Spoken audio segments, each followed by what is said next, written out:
people should pay really close attention to the Restrict Act, because the Democrats and Republicans that have introduced this legislation are trying to market it as something that it's not. It does ban TikTok. It makes it illegal for Americans to use TikTok, but it does a whole lot more than that. It gives power, unfettered power, to unelected bureaucrats in the Commerce Department to tell us what social media apps we are or are not allowed to use. It gives them access, unfettered access to our data, our browsing history, how we're using different apps on our phones.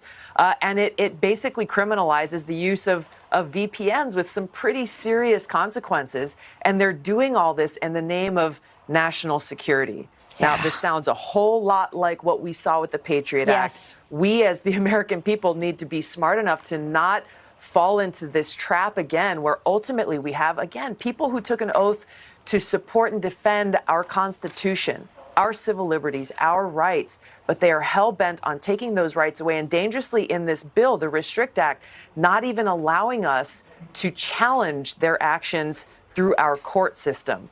This is a very serious bill that threatens the very foundation of our democracy and our God-given rights that are enshrined in the Constitution. And we cannot allow them to do this again. You know what's even more scary? That co-signers like Lindsey Graham didn't even know they had co-signed on this bill. That these big decisions that are affecting our civil liberties and our freedom are being decided by a bunch of staffers instead of actual senators. It was embarrassing and humiliating, and he should be embarrassed about that. That he should be, and that is where we have to hold these elected leaders. They work for the people. We're the ones who get to hire and fire them, and we have to hold them accountable to do their job.